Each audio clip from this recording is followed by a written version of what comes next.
আমি আপনাদের কাছে দুইটা জিনিস চাইবো, একটা হলো মনোযোগ, আরেকটা হলো ধৈর্য। ধৈর্য সহকারে আপনারা বসবেন, মনোযোগ সহকারে আপনারা শুনবেন। এই জীবনটা ক্ষণস্থায়ী, জীবনটা চিরস্থায়ী নয়। যত পালোয়ানগিরি দেখান না কেন, এই জীবনে থাপা যখন আজরাইল আইসা দিয়ে দিবে, ওই থাপা থেকে আপনি বাঁচতে পারবেন না। এই পৃথিবীতে আসার একটা ধারাবাহিকতা রয়েছে, যাইবার ক্ষেত্রে কিন্তু ধারাবাহিকতা নাই। আপনি তিনটা জগৎ আমরা পার করেছি। একটা হলো রূহ জগতে আমরা ছিলাম, আওয়াজ করে বলুন আল্লাহু আকবার। আমরা কোথায় ছিলাম? আমরা রূহ জগতে ছিলাম। তারপরে আমরা মায়ের পেটের মধ্যে এসেছি। আসছি কি আসছি না? মায়ের পেটে আমরা 10 মাস 10 দিন থাকছি। বাবা ভাইরা মনে করিলেন না, আমরা মনে হয় 10 মাস 10 দিন থাকছি। আল্লাহ সেখানে যতটুকু থাকার সময় দিয়েছে, ওই জায়গার মধ্যে আমরা থাকলাম। আমরা মায়ের পেটের যখন আসলাম, আসার পরে আমাদের হাত গোলা যখন হয়েছে 4 মাস 5 মাস হওয়ার পরে আমাদের অল বডিটা যখন আল্লাহ তার কুদরতি দ্বারা সৃষ্টি করেছেন, এখন চেহারাটা বানাইবেন। হযরত আল্লাহ রহমতের ফেরেশতারা আল্লাহকে ডাক দিয়া বলেন, আল্লাহ গো, ও আমার আল্লাহ, আমি তো দেহ বানাইলাম, আমি তো হাত বানাইলাম, আমি তো পা বানাইলাম, এখন তো আমার চেহারাটা তো আমি বানাইতে পারবো না। আপনার ছাড়া তো এই চেহারাটা বানানো সম্ভব নয়। আল্লাহ ডাক দিয়া বলেন, ফেরেশতা, তুমি তো এই চেহারাটা বানাইতে পারবে না। কারণ রে, আমি আমার কুদরতি হাত দ্বারা এই চেহারাটা বানাইবো।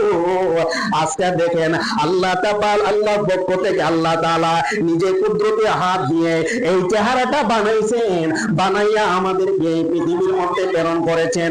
আজকে দেখেন কোটি কোটি এই দুনিয়ার মধ্যে মানুষ আছে, কোন মানুষের সাথে কোন মানুষের চেহারা মিল নাই। মিল আসেনি?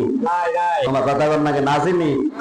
হাজার হাজার লক্ষ লক্ষ কোটি কোটি মানুষ, কারো চেহারার সাথে কারো মিল নাই। কেন মিল নাই? আল্লাহ বলেন, এটা আমি নিজ কুদরতি হাত দ্বারা এই চেহারাটা বানাইছি। আমি যে আল্লাহ পারি তোমরা বুঝে না। সুবহানাল্লাহ বলে, আমি আল্লাহ পারি। আল্লাহ এত সুন্দর একটা চেহারা দিয়েছেন, আজ পর্যন্ত এই চেহারার শুকরিয়া আদায় করছেননি? কত হ্যাঁ শুকরিয়া আদায় করছে?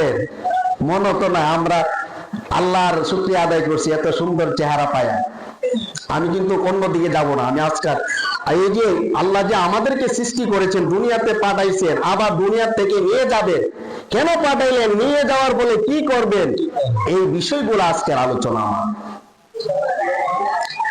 আমার যুবক ভাইরা, এত সুন্দর একটা চেহারা দিয়েছেন, এত সুন্দর করে চেহারাটা গঠন করে আমাকে আপনাকে দিয়েছেন। নাক দিয়েছেন, দুইটা ছিদ্র আছে নাকে, আসেনি? দুইটা ছিদ্র, দুইটা ছিদ্র দিয়ে আজ পর্যন্ত কোন পিপিলিকা ঢুকছেনি?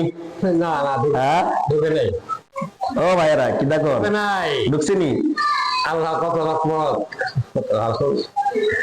দুইটা কান দিয়েছে, দুইটা কানের মধ্যে ছিদ্র দিয়েছে, আজও পর্যন্ত ওই ছিদ্র দিয়ে কোনো পিপিলিকা ঢোকে নাই।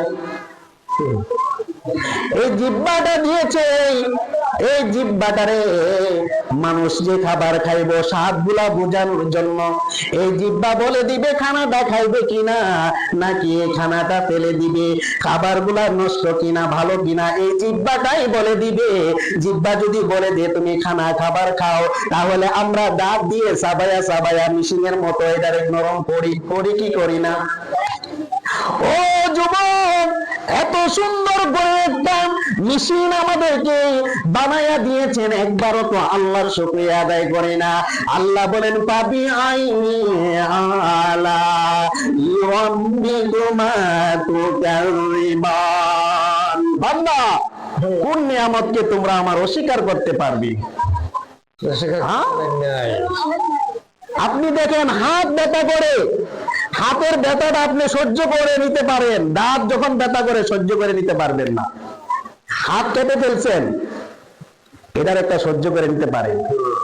মাথা যখন ব্যথা ওঠে তখন সহ্য করার মতো নয়, কান যখন ব্যথা ওঠে সহ্য করার মতো নয়।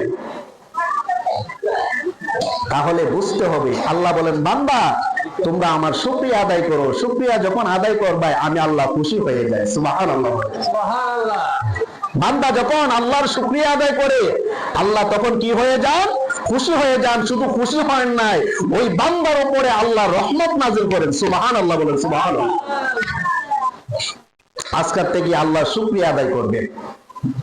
বড় বড় দৃশ্য আমরা দেখি আল্লাহর কুদরতি, আমরা নাইস বিউটিফুল এই শব্দ ইউজ করি কি করি না?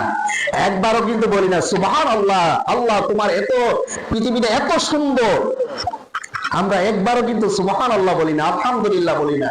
খাবার খাইলাম, খাবার খাওয়ার পরে একবার বলি নাই আলহামদুলিল্লাহ, শুরুতে খাবার শেষ করার পরে আলহামদুলিল্লাহ বলি নাই, খাবারের শুরুতে বিসমিল্লাহ বলি নাই।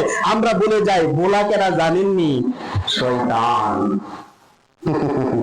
এই শয়তান থেকে বাঁচতে হবে।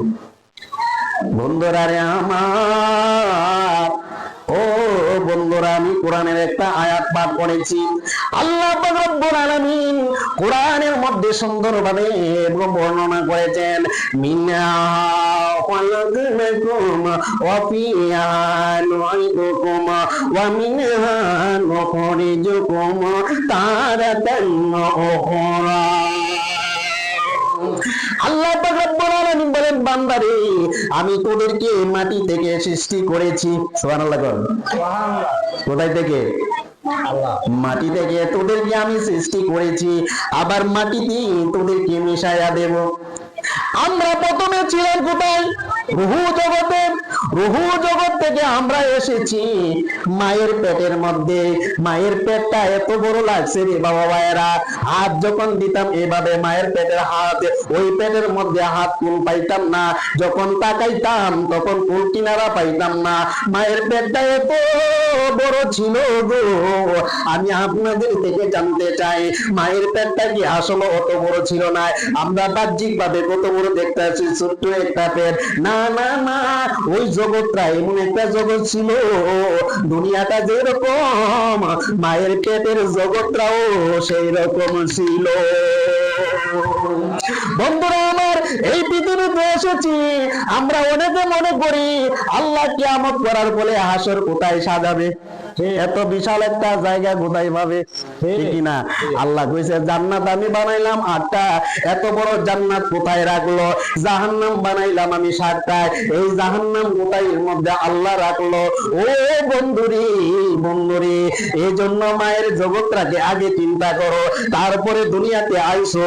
দুনিয়াতে আসার পরে তুমি কোন কিনারা পাইতেছো না, এই পৃথিবীটা কোথায় লেগেছে। বৈজ্ঞানিক যারা আছে অনেকে অনেক জায়গায় চর্চা করেছে, দেখছে না না পৃথিবীর কোনো কোল কিনারা নাই। যদি পৃথিবীর কোল কিনারা যদি নাই হয়, তাহলে কবরটার মধ্যে ওই জগৎটা আবার কত বড় হবে একবার আপনি আমি চিন্তা করো। আমার যুবক ভাইরা, আল্লাহ বলেন আমি মাটি থেকে বান্দাকে সৃষ্টি করেছি, বান্দারে এই পৃথিবীর মধ্যে আস্তে আস্তে বড় করেছি। বড় করার ফলে আমি বান্দাকে বলেছি, ও বান্দা তোরা আমার ইবাদত করবি, আমার ইবাদত ছাড়া অন্য কারো ইবাদত করবি না, লা শারিকা লাকা, অন্য কারো শরীক করবি না। আমি আল্লাহ এক, বলো আল্লাহু আহাদ। আল্লাহ বলেন আমি আল্লাহ এক, আল্লাহ এক, আল্লাহ অন্য কোনো আল্লাহ নাই, অন্য কোনো মাবুদ নাই। এটা আমরা স্বীকার করতে হবে। ও যুবক, এই বিশ্বাস করার নাম হলো ঈমান। আল্লাহকে যদি এইভাবে বিশ্বাস করো তাহলে তুমি মুসলমান হইলাই। নবীকে তুমি প্রাণ ভরে ভালোবাসতে হবে। নবীকে যখন প্রাণ ভরে ভালোবাসবাই তখন তুমি প্রকৃতপক্ষে নবীর প্রেম তোমার অন্তরের মধ্যে যখন ঢুকে যাবে, আল্লাহ পাক রব্বুল আলামিন নবীর প্রেমের কারণে তোমাকে আমাকে আল্লাহ ভালোবাসবে। আল্লাহ কি ভালোবাসবে? নবীর প্রেম যদি তোমার অন্তরের মধ্যে থাকে, আর নবীর প্রেম যদি অন্তরের মধ্যে না থাকে আল্লাহ তোমাকে ভালোবাসবে না। ঠিক কিনা? হ্যাঁ, প্রমাণ আসেনি যে হুজুর আপনি কি প্রমাণ দিতে পারবেন আর নবীরে ভালোবাসলে আল্লাহর ভালোবাসা হয়ে যাবে? যদি আপনি হারা জীবন আল্লাহরে ভালোবাসেন আর নবীর প্রতি বেয়াদবি করেন চুল পরিমাণ, আপনি ইমানদার হতে পারবেন। প্রমাণ কি? আল্লাহ মধ্যে সুন্দরভাবে ঘোষণা দিচ্ছেন কি কুল ইন কুনতুম তুহিব্বুনাল্লাহ ফাত্তাবিউনি ইউহিব্বুকুমুল্লাহ ওয়া ইয়াগফির লাকুম যুনুবাকুম ওয়াল্লাহু গফুরুর রাহিম। আল্লাহ বলেন বান্দা নবীকে ডাক দিয়ে বলেন নবী আপনি বলুন, আপনি বলুন। নবী ইচ্ছাকৃতভাবে নবী বলে না, নবীরে বলাচ্ছেন কে? আল্লাহ। আল্লাহ বলাইতেছে, কেডা বলাইতেছে? কুল ইন কুনতুম তুহিব্বুনাল্লাহ ফাত্তাবিউনি ইউহিব্বুকুমুল্লাহ। ও নবী আপনি বলে দিন, আপনাকে যারা ভালোবাসবে, আপনাকে যারা অনুসরণ করবে, আপনাকে যারা জানের চাইতে ভালোবাসবে গো, তারা যদি ওই রকম ভালোবাসে আপনাকে, তাহলে আপনি ভালোবাসার কারণে আমার ভালোবাসা হয়ে গেল। আপনাকে যদি যারা ভালোবাসবে ওইভাবে যদি ভালোবাসে, আমার ভালোবাসা হয়ে যায়। আর আমার ভালোবাসা হয়ে গেলে আপনার ভালোবাসার কারণে আমি আল্লাহর একটা বান্দাদেরকে ওয়াদা দিচ্ছি। কি ওয়াদা দিচ্ছি? বান্দা যখন ওইভাবে ভালোবাসবে, আল্লাহ বলেন ওয়ায়াগফিরু লাকুম যুনুবাকুম ওয়াল্লাহু গফুরুর রাহিম। আল্লাহ বলেন ও বান্দা আমার নবীর ভালোবাসার কারণে আমি আল্লাহর ভালোবাসা তোরা পেয়ে গেছো। আল্লাহর ভালোবাসা যখন পেয়ে গেলি, তখন শুনে রাখ আমি আল্লাহ তোদের জীবনের গুনাহ মাফ করে দিলাম। সুবহানাল্লাহ বলেন না? দেখছেন নবীর ভালোবাসার কারণে আল্লাহ কি দিয়েছে? জীবনের গুনাহ। নামাজ পড়লে আল্লাহ কইছে না আপনার জীবনের গুনাহ মাফ করবে? কইছে না আল্লাহ? কইছে নামাজ কায়েম করো, নামাজ কায়েম করো। আল্লাহ কোন জায়গায় বলছে না নামাজ কায়েম মানে পড়ার কারণে আল্লাহ গুনাহ মাফ করে দিবে? হয়তো আল্লাহ মাফ করতে পারেন নামাজ পড়ার কারণে, কিন্তু ডাইরেক্ট বলছে নবীর প্রেম ভালোবাসা যার মধ্যে থাকবে আমি আল্লাহ ওয়াদা দিলাম তার জীবনের গুনাহ আমি আল্লাহ মাফ করে আমি বিনা হিসাবে তার জান্নাতে দিয়ে দিব। সুবহানাল্লাহ। দেখছেন দুনিয়াতে আল্লাহ পাঠাইছেন আমাদেরকে মানুষ রূপে, মানুষ হিসাবে। কার ইবাদত করব? আল্লাহ। আল্লাহ। সুবহানাল্লাহ বলেন। কার ইবাদত করব? আল্লাহর ইবাদত করব। আল্লাহর ইবাদত করার ফলে তারপরে আল্লাহ বলেন তোমরা তোমাদের কাজের মধ্যে ছড়িয়ে পড়ো, কাজের মধ্যে ছড়িয়ে পড়ো, তখন আমি আল্লাহ তোমাদের কাজের মধ্যে বরকত দিয়ে দিব। সুবহানাল্লাহ বলেন। সুবহানাল্লাহ বলেন। তাহলে আল্লাহর ইবাদত নামাজ, সর্বপ্রথম কি? নামাজ। নামাজ পড়তে হবে।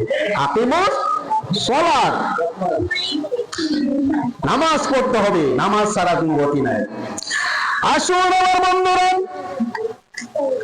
আমি যে আয়াতটুকু পাঠ করেছি সে আয়াতটুকু হলো কবরের আয়াত। আমরা কবরে যেতে হবে। কবরে গেলে, কবরে যাওয়ার আগে এই কবরের সামানা গুলা আপনি আমি অর্জন করে নিতে হবে, ঠিক কিনা? হ্যাঁ, কবরের সামানা গুলা অর্জন করে নিতে হবে। নামাজ পড়লে যে আপনি জান্নাতি হবেন সেই তা আল্লাহ বলে নাই। নামাজ পড়লে যে আপনি ইমানদার হবেন সেইটা আল্লাহ বলে নাই। আল্লাহর রাসূলের আদর্শ মতো যদি আপনি চলুন তাহলে আপনি ইমানদার হয়ে যাবেন। লাকাদ কানা লাকুম ফি রাসূলিল্লাহি উসওয়াতুন হাসানাহ।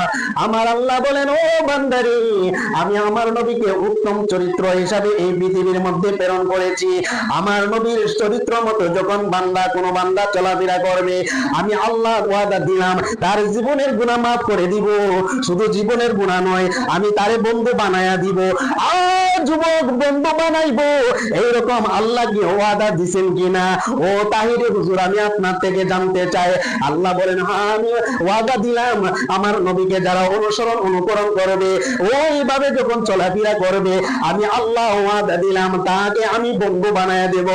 আল্লাহ ইন্না আউলিয়া আল্লাহি লা খাউফুন আলাইহিম ওয়া লা হুম ইয়াহজানুন। আল্লাহ বলেন বান্দা আমি তারে এমন ভাবে ভালোবাসি, তারে আমি নিশ্চয় নিশ্চয় আল্লাহ সাবধান করে দিচ্ছি, নিশ্চয় আমি ইন্না আউলিয়া আল্লাহ তারা আমার বন্ধু হয়ে যায়, লা খাউফুন তাদের কোনো ভয় নাই, ওয়া লা হুম ইয়াহজানুন তাদের কোনো চিন্তা নাই, দুনিয়াতেও চিন্তা নাই, কবরের মধ্যেও চিন্তা নাই, আসরের মধ্যেও চিন্তা নাই। আমি আল্লাহ ওয়াদা দিলাম তারে বিনা হিসাবে জান্নাতে দিয়ে দিলাম। দেখছেন আল্লাহ নিজে বলেন আমার নবীর প্রেম ভালোবাসা নিয়ে যদি জীবন গঠন করতে পারো আমি তোমাদেরকে কি বানায় নিব? বন্ধু বানায় নিব। আর বন্ধু যখন আল্লাহর বন্ধু হয়ে যাবেন, আল্লাহ বলেন তার দুনিয়াতে কোনো চিন্তা নাই, কবরের মধ্যে চিন্তা নাই, এবং হাসরের মধ্যে চিন্তা নাই। আমি আল্লাহ ওয়াদা দিলাম তারে বিনা হিসাবে জান্নাতে দিয়ে দিব। চিৎকার করে বলুন সুবহানাল্লাহ।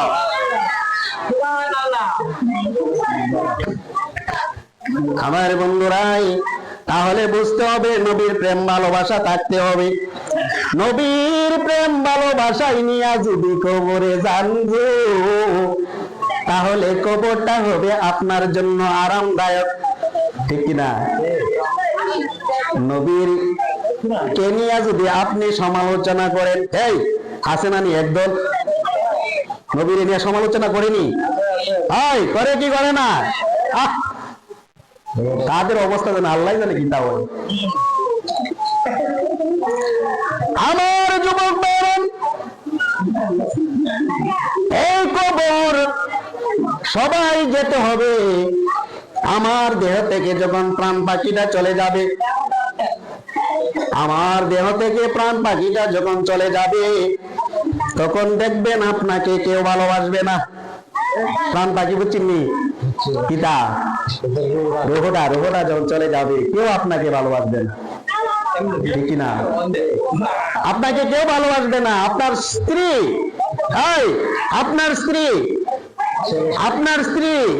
আপনার সাথে যখন ওই দেহের মধ্যে রুহটা ছিল, গতকাল আপনার সাথে থেকেছে, সকালবেলা আপনার রুহটা দেহ থেকে চলে গেছে। স্ত্রী যদি বলেন ও স্ত্রী যাও না তুমি তোমার স্বামীর কাছে, আপনি যদি বলেন তোমার স্বামীর কাছে যাও না, স্ত্রী বলবে আমার দ্বারা সম্ভব না। তো কেন? আমার কাছে ভয় লাগে, আমি যাইতে পারবো না।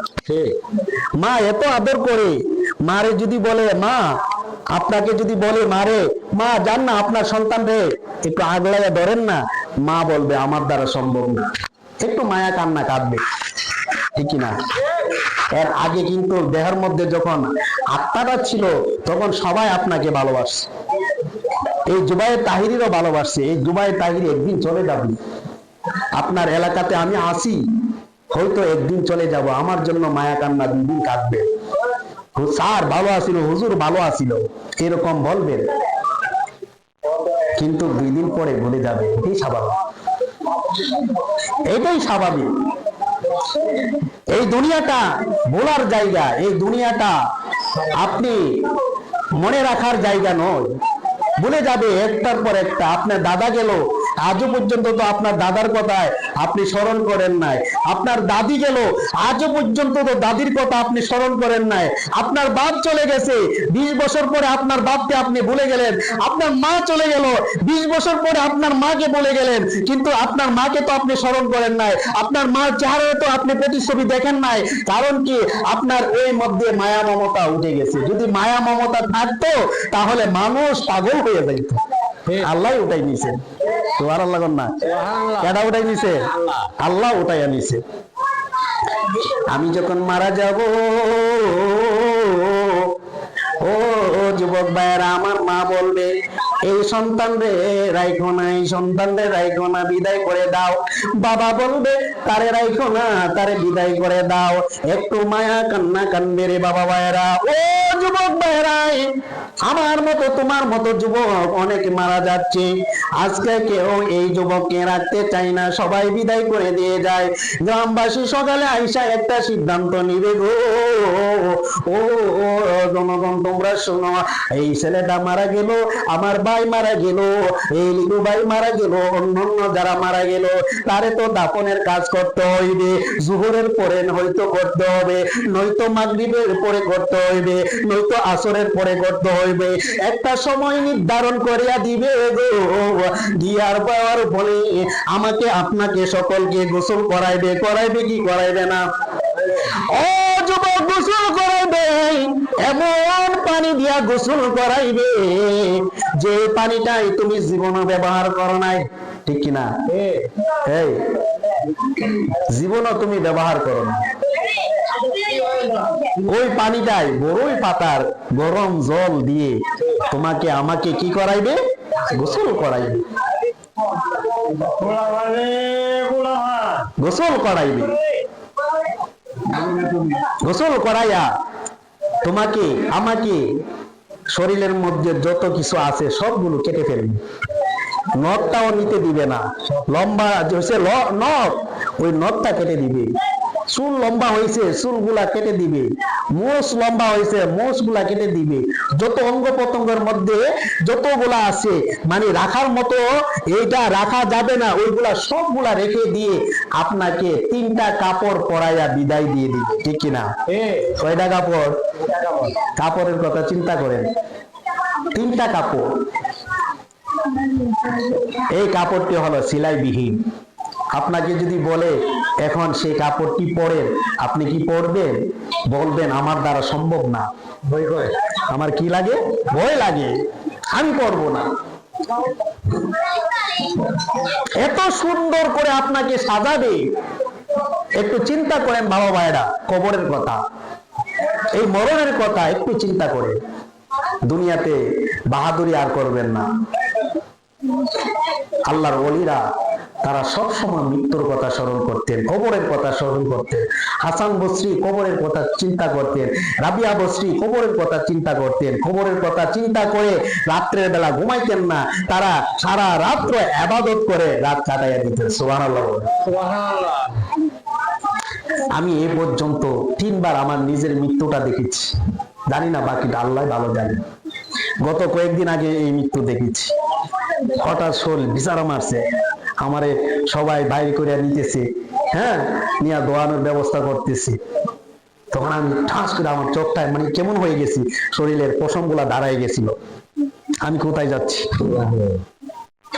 আরেকবার দেখেছি আমাকে কবরে রেখে দিয়ে আসছে সবাই, কবরের মাটি দিয়ে যখন চলে আসবে মুহূর্তের মধ্যে শরীরটা বিচার মারে ঘুম ভেঙে গেছে। বাকিটা আল্লাহ ভালো জানে। এই জন্য বলি কবরের কথা, এই কবরের কথা স্মরণ করবেন। কবর কেউ কে ছাড়বে না, এই কবর এমন শাস্তি দিবে আপনাকে আমাকে।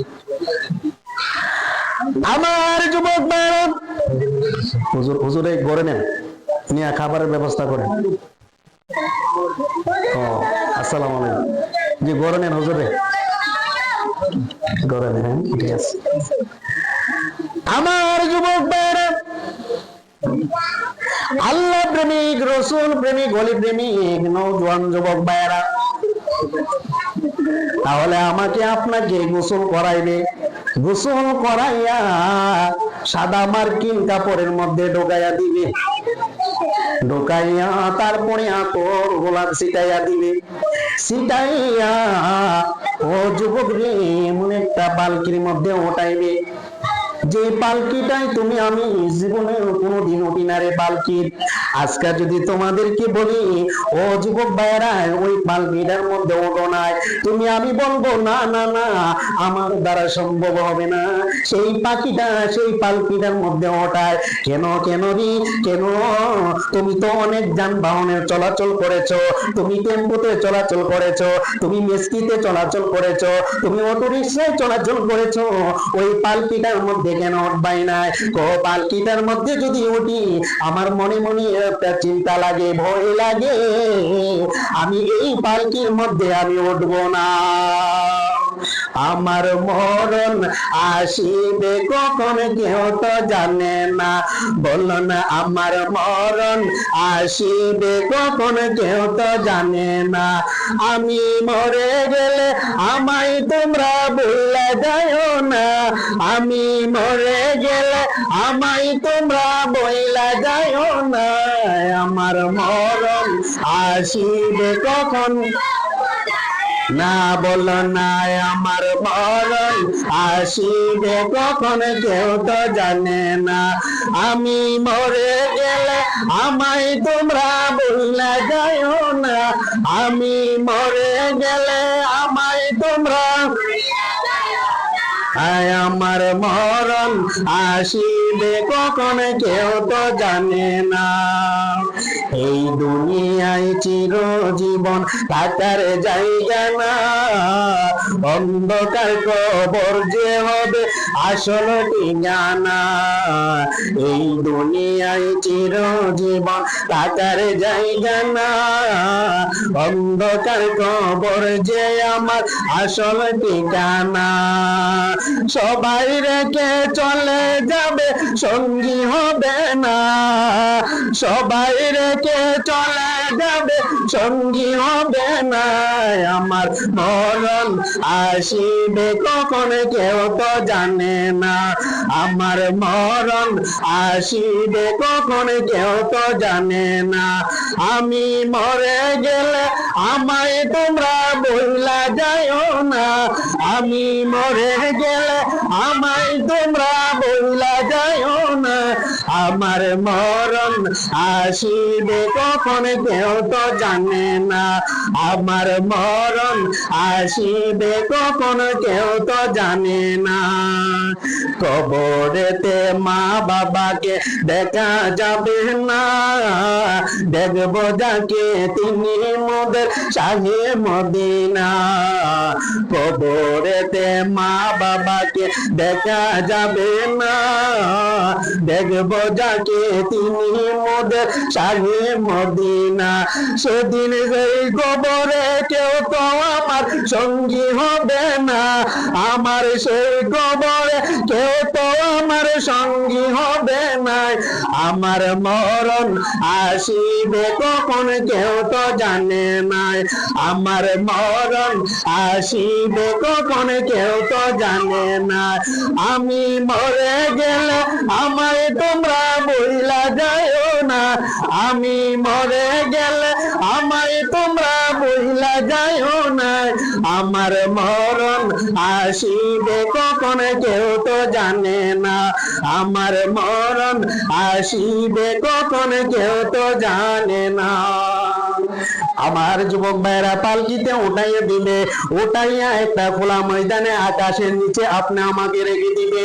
ইমাম সাহেব কিছু কথা বলবে, আপনার এই পরিবারের পক্ষ থেকে কেউ কিছু কথা বলবে। বলিয়ায় ওই পালকির মধ্যে উঠাইয়া আমাকে আপনাকে বরযাত্রী আপনারা সাই যায় 4 জন কাঁধে করে নিয়ে আয়। একটা স্লোগান দিবে, দুনিয়ার কোনো স্লোগান নয়, দুনিয়ার কোনো মানুষের স্লোগান নয়।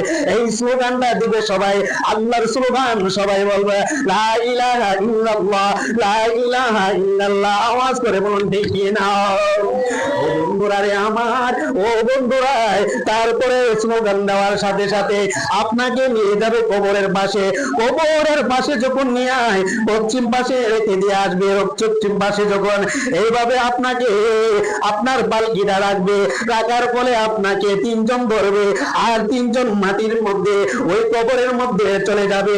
এই 3 জনে আপনাকে এইভাবে নামাইয়া কবরের মধ্যে রেখে দিয়ে আসবে। ওই সময়টা এমন একটা কবর, ওই কবরের নাই কোনো সাথী, নাই কোনো বাতি, নাই কোনো বিছানায়। ও বন্ধুরে কবরটা এমন একটা কবর, নাই কোনো বালিশ, এমন একটা কবর আপনার দেহটায় যতটুকু লম্বা ওই লম্বা অনুযায়ী আপনার কবরটা খনন করা হবে। এর চাইতে একটু বেশি আপনার কবরটারে খনন করা হবে না। ও বন্ধুরা, ওই কবরের মধ্যে আপনাকে রেখে দিয়ে আসবে, শুধু হয়তো 1-1.5 হাত পাশ হইতে পারে, লম্বাটা 3.5 হাত আপনার দেহ বডি অনুযায়ী ওই রকম ভাবে আপনার দেহটারে শোয়াই দিয়ে আসবে। শুধু তাই নয় রে বন্ধু, ওই লোকটাই আপনি 3 জন যে লোকটা নেমেছে তারাও উঠে যাবে। ওইটা আপনার ওই কবরের মধ্যে কি দিবে? বাঁশের ছায়া, বাঁশের ছানিগুলা বিছাইয়া দিবে, চাটিগুলা বিছাইয়া দিবে। এমন দুনিয়ার মানুষ নিষ্ঠুর হইয়া যাবে গো, কেউ বলবে না এইভাবে তারে রাখো না, এইভাবে কেউ রাখবা না, বরঞ্চ বলো তারে এমন ভাবে মাটি দাও যেন দুনিয়ার আলো ওই কবরে প্রবেশ করতে না পারে। আওয়াজ করে বলুন ঠিক কিনা? হারিয়ে যাব একদিন আমি, রব নাই ভুবন চিরদিন। বলুন হারিয়ে যাব একদিন আমি, রব নাই ভুবন চিরদিন। ক্ষমা করে দিও তোমরা আমায়, ক্ষমা করে দিও তোমরা আমায়, ভুল করে থাকি যদি কোনদিন। হারিয়ে যাব একদিন আমি, রব নাই ভুবন চিরদিন। বলুন হারিয়ে যাব একদিন আমি।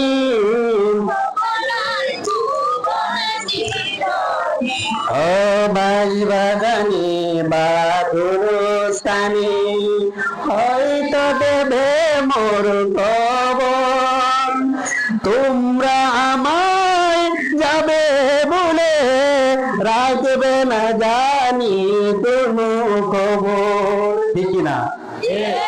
আপনার বাড়ির পাশে, আপনার ঘরে আপনার মা শুয়ে আছে, আপনার বাবা শুয়ে আছে, আপনার দাদি শুয়ে আছে, কেউ কিন্তু খবর নিতেছে না। এই ঘরের মধ্যে যে শুয়েছে কেউ খবর না। এই জন্য বলছি বাঁশ বাগানে বা গোরস্থানে হয়তো দেবে মোর খবর, তোমরা আমায় যাবে বলে রাখবে না জানি কোনো খবর। পড়বে কি মনে আমার কথা, ফেলবে কি অশ্রু কোনো দিন। হারিয়ে যাব একদিন আমি, রব নাই ভুবন চিরদিন। হারিয়ে যাব একদিন আমি, রব নাই ভুবন চিরদিন। আল্লাহু আকবার বলে। কোথায় রেখে দিবে? কবরে। মাটি দিবে, মাটি দিয়া আপনি আমি সকলে আপনার আপন জনকে রেখে দিয়ে চলে আসবো। আয়সা ইমাম সাহেব হয়তো দোয়া করলে। আমার বন্ধুরা গভীর মনোযোগ, আমার নবী আপনার নবী রাহমাতুল লিল আলামিন নবীজি ওনার এক সাহাবাকে এইভাবে দাফন দিয়া কবরের পাশে দাঁড়াইলেন রে বাবা ভাইরা। আমার নবী কবরের পাশে দাঁড়াইলেন, দাঁড়াইয়া হঠাৎ করে আমার নবীর চেহারা চোখ দিয়ে, আমার নবীজির চোখ মোবারক দিয়ে পানি পড়তেছে। সাহাবারে দাফন দেওয়ার ফলে একটু কবরের পাশে দাঁড়ান।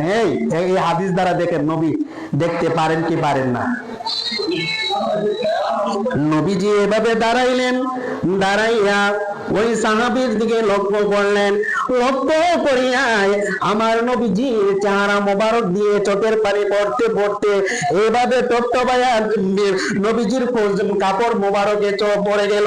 হঠাৎ করে আমার নবীজি এই অবস্থায় দেখিয়া সাহাবারা আমার নবীজির দিকে তাকাই রইলেন।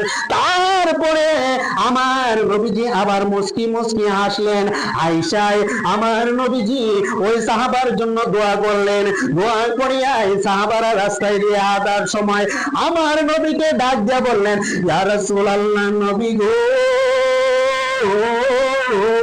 ও মায়ার নবীজি, আপনি যখন কবরের পাশে দাঁড়াইলেন, দাঁড়াইয়া যখন একটু ওই কবরের পাশে নীরবতা পালন করতে দেখলাম, দেখার ফলে আপনার চোখ মোবারক দিয়ে, আপনার চোখ দিয়ে পানি পড়তেছে। আবার যখন হঠাৎ করে পানি বন্ধ হয়ে গেল এবং বন্ধ হইয়া আবার দেখতে পাইলাম আপনার চেহারা মোবারক দিয়ে মুস্কি মুস্কি হাসতেছেন। চিৎকার করে বলুন সুবহানাল্লাহ। আমার নবী, আপনার নবী রাহমাতুল লিল আলামিন নবীজি ডাক দিয়া বললেন, ও সাহাবাই, কেন আমি এইভাবে হাসছি জানোনি, আর কেন কেঁদেছি তোমরা জানোনি? আমার সাহাবারে যখন কবরের মধ্যে রেখে দিছে গো, কবরের মধ্যে শোয়ানোর ফলে আমি দেখতে পাইলাম পূবের মাটিটা আর পশ্চিমের মাটিটায় আমার সাহাবারে এমন একটা চাপা দিয়েছে, এই সামনের বুকের হাড্ডি গুলা পিছন দিকে বাইর হয়েছে, পিছনের হাড্ডি গুলা সামনের দিকে বাইর হয়েছে। আমার সাহাবা এমন একটা চিৎকার মারছে গো, আমি নবী দেখায় আমি সহ্য করতে পারি নাই, আমার সাথে সাথে আমার চোখ দিয়ে পানি আসলো। চিৎকার করে বলো না আল্লাহু আকবার। তারপরে আমি মুস্কি দিয়ে কেন হাসলাম জানি? ও সাহাবাই, এই দৃশ্য দেখার বলে হঠাৎ করে আমি দেখতে পাইলাম ওই কবরটায় এত বিশাল একটা কবর হয়ে গেছে, ওই কবরটা এমন একটা কবর হয়ে গেল আমার সাহাবার জন্য ওই কবরটা একটা বেহেশতের বাগান হয়ে গেল। সেই বাগান দেখে আমি নবী হেসেছিলাম। চিৎকার করে বলুন সুবহানাল্লাহ। তাহলে মাটি ছাড়বে না, এই মাটি ছাড়বে না। মাটির নিয়ে আমরা অনেক কিছু অযথা মাটির কুপাকুপি করি, পাল্লা পাল্লি করি, মাটি ধরবে সেদিন বুঝতে পারবে, কবরে যখন দিয়ে আসবে। কবরে কেমন থাকব একা একা, তোমার বন্ধু যেন সাথী হয়ে দেই দেখা, তোমার বন্ধু যেন সাথী হয়ে দেই দেখা। কবরে কেমন থাকব একা একা, তোমার বন্ধু যেন সাথী হয়ে দেই দেখা, তোমার বন্ধু যেন সাথী হয়ে দেই দেখা। বন্ধুরা রে আমার, ওই কবরে যখন রেখে দিয়ে আসবে দুইজন ফেরেশতা আইসা আপনাকে তিনটা প্রশ্ন করবে। এই তিনটা প্রশ্ন যদি সঠিকভাবে দিতে পারেন তাহলে আলহামদুলিল্লাহ, আর যদি সঠিকভাবে না দিতে পারেন তারপরে কি হবে জানেননি? আপনি যদি সঠিকভাবে জবাবগুলা দিতে পারবেন, যেটা দিয়ে দেওয়ার ফলে ওই কবরে ওই দুইজন ফেরেশতায় চলে যাবে। যাওয়ার ফলে হঠাৎ করে একজন সুন্দর মানুষ রূপ ধারণ করে আপনার কবরে আসবে। আপনি যখন তিনটা প্রশ্ন সঠিকভাবে উত্তর দিতে পারবেন, ওই ব্যক্তির কবরে সুন্দর একটা মানুষ রূপ ধারণ করবে। আর রূপ ধারণ করে যখন আসবে, ও কবরের মানুষটা ডাক দিয়া বলবে, কে গো, কে তুমি এত সুন্দর রূপ ধারণ করে আমার কাছে আসতেছো? আমি তো বুঝতে পারি নাই, কিছুক্ষণ আগে তো দুইজন ফেরেশতা আইছে, আইসা আমাকে তিনটা প্রশ্ন করেছে, আমি তিনটা প্রশ্ন উত্তর দিয়েছি, এখন তুমি এত সুন্দর রূপ ধারণ করে কেন গো তুমি আসতেছো আমার কাছে? কবরবাসী এইভাবে বলতে আরম্ভ করবে, ওই লোকটা আরো নিকটে আসবে, আরো নিকটে আসবে, আরো নিকটে আসবে, আইসা বলবে, আমি অন্য কেউ নাই, আমি তোমার জীবন সাথী, আমি তোমার সঙ্গী হতে চাই। তো কেন তুমি এত সুন্দর কেন? তোমার চেহারা এত সুন্দর কেন? তোমাকে দেখতে এত সুন্দর লাগতেছে কেন? ওই লোকটাই ডাক দিয়ে বলবে, ও কবরের সাথী, আমি তোমার সাথী হইতে চাই। আমি কে জানো নি? আমি যে তুমি যে দুনিয়াতে থাকছিলাই, দুনিয়াতে যে চলাফেরা করেছিলাই, দুনিয়াতে যে তুমি ভালো কাজ করেছিলাই, তুমি যে মানুষ মানুষের সাথে ভালো ব্যবহার করেছিলে, তুমি যে 5 ওয়াক্ত নামাজ পড়েছিলে, মানুষের হক নষ্ট করো নাই, মানুষকে তুমি ধোঁকা দেও নাই, ব্যবসা করেছিলে, হক ব্যবসা করেছিলে, কারোরে তুমি ধোঁকা দেও নাই, তুমি মানুষের মনে কষ্ট দেও নাই, আল্লাহর ইবাদত তুমি করেছিলে, আল্লাহ যা বলেছে তাই তুমি শুনেছিলে, তুমি এমন একজন আল্লাহর বান্দা ছিলাই গো। আল্লাহ পাক রব্বুল আলামিন আমাকে ওই আমলগুলাই মানুষ রূপে প্রেরণ করে আয়, আমি তোমারে খেদমত করার জন্য আমি কবরে এসেছি, আমি অন্য কেউ নয়, আমি তোমার দুনিয়ার আমল। চিৎকার করে বলুন সুবহানাল্লাহ। ওই লোকটা এই কথা যখন বলবে, ওই কবরবাসী খুশি হয়ে যাবে। শুধু তাই নয়, ওই কবরের পাশে ওই ব্যক্তিটাই গিয়ে বসবে। ও যুবক রে, এই কপালের মধ্যে এভাবে এভাবে সে আদর করবে, যেভাবে সূক্ষ্ম বাচ্চারা মার স্তনের দুধ খাওয়ানোর সময়, ঘুম পাড়ানোর সময় মাথার মধ্যে মরায়া মরায়া দিয়ে, ওইভাবে ওই লোকটারে, ওই আমলি ব্যক্তিটা যেটা রূপ ধারণ করে গেছে, ওই ব্যক্তিটা ওইভাবে আপনাকে কবরের মধ্যে মাথাটা মরাইয়া দিবে, আর মরানোর সাথে সাথে আপনি ঘুমায়া যাবেন। চিৎকার করে বলুন সুবহানাল্লাহ। আপনি আর বলতে পারবেন না। আপনি যে ঘুম দিবেন, এই ঘুম ইসরাফিল আলাইহিস সালাম যখন সিংহাফু দিবে, তখন সেই ঘুমটা ভাঙবে, এর আগে ঘুম ভাঙবে। সুবহানাল্লাহ বলে, সুবহানাল্লাহ। দেখছেন, আপনি এমন ঘুম ঘুমাইবেন, জুবে বলে নাই তো, আপনি এমন ঘুম ঘুমাইবেন যে ঘুম ইসরাফিল আলাইহিস সালাম যখন সিংহা ফু দিবে, সিংহা যখন ফু দিবে, তখন আপনার ঘুম ভাঙবে, এর আগে ঘুম ভাঙবে না। এটা কি নেককার বান্দা আলামত। বদকার বান্দার আলামত শুনতেননি। আমার যুবক ভাইয়েরাই, ওই দুইজন ফেরেশতা আইসায় আপনাকে প্রশ্ন করবে তিনটা প্রশ্ন, যখন আপনি উত্তর দিতে পারবেন নাই, আপনি বলবেন না আমি পারি নাই, আমি বলতে পারি নাই, এই কথা তো নতুন শুনতাছি, আর তো কোনোদিন শুনি নাই। তোমার প্রভুকে কোন আমি বলতে পারি নাই, তোমার দিন কি তুমি বলতে পারো নাই, ও না না না, আমি আমার দিন বলতে পারি নাই। তারপরে আবার বলবে তোমার নবীকে আমি চিনি নাই, নবীও চিনে নাই, দিনও চিনে নাই, আল্লাহও চিনে নাই। ওই বান্দা যখন এভাবে বলবে, ফেরেশতা চলে যাবে, চলে যাওয়ার ফলে হঠাৎ করে এমন একটা ব্যক্তি আসবে, বিকৃতি চেহারা ধারণ করে আয়। ও যুবকের দল, সেই বিকৃতি চেহারা ধারণ করে যখন আপনার সামনে আসবে, আসার সাথে সাথে আপনি চিৎকার আরম্ভ করবেন, কে গো কে এত বিকৃতি চেহারা নিয়ে আয় আমার কবরের মধ্যে আসতেছো, আমি তো এরকম চেহারা আর কোনোদিন দেখি নাই, এই চেহারাই নিয়ে কেন আসতেছো, আমি তোমারে দেখে আমার ভয় লাগতেছে। এইভাবে চিৎকার আরম্ভ করবো রে। ও যুবক ভাইরাই, এই চিৎকার গুলা আমরা দুনিয়ার মানুষ শুনি নাই, কিন্তু চিৎকার গুলা শুনে কে জানেননি? চিৎকার গুলা শুনে পশু পাখিরাই, জীব জন্তুরাই সেই চিৎকার গুলা শুনে। দেখবেন কবরের পাশের মধ্যে যখন একটা গরু দিগা দিয়া আসবেন, ওই গরুটা যখন চিৎকারটা শুনে গো, গরুটা ওইটা দূর মারে, রশি ছিঁড়া আসে, আর গরু স্থানে থাকে নাই। আওয়াজ করে বলুন ঠিক কি নাই?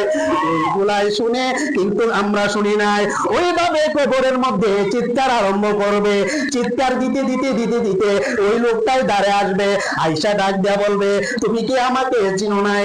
ও না না না, আমি তো তোমাকে চিনি নাই। ও আমি হইলাম তোমার বদ আমল, দুনিয়াতে যে তুমি খারাপ কাজ করেছিলে, তুমি যে দুনিয়াতে নারী কেলেঙ্কারি করেছিলে, নারীর সাথে অবৈধ মিলামিশা করেছিলে, তুমি সুদ খাইছিলা, ঘুষ খাইছিলা, তুমি ব্যবসার মধ্যে তুমি কেমনি কি করেছিলা, ঠগাইছিলা, তুমি দুনিয়াতে মানুষের হক নষ্ট করেছিলে, আল্লাহর কথাই তুমি শোনো নাই, 5 ওয়াক্ত নামাজ পড়ো নাই, তুমি মানুষকে সব সময় কষ্ট দিতাই। সে বদ আমল গুলায় আমি বিকৃতি চেহারা ধারণ কইরা তোমার আযাব দেওয়ার জন্য আমি কবরে এসেছি। চিৎকার করবেন আল্লাহু আকবার। হুজুর পড়াইতো 2 মিনিট, 1.5 ঘন্টা হয়ে গেছে। আমার বন্ধুরা, আমার বন্ধুরাই, তাহলে বুঝতে হবে কবরের আযাব কোথাও। কবরের আযাব এমন আযাব বাবা ভাইরাই, এই ফজরের থেকে শুরু হবে, জোহর পর্যন্ত আযাব দিবে, জোহর থেকে শুরু হইবে, আসরের সময় পর্যন্ত আরেকটাই বিকৃতি চেহারা মানুষ আইসা আপনাকে আযাব দিবে। এরপরে মাগরিবের পর থেকে এশার পর্যন্ত বিষাক্ত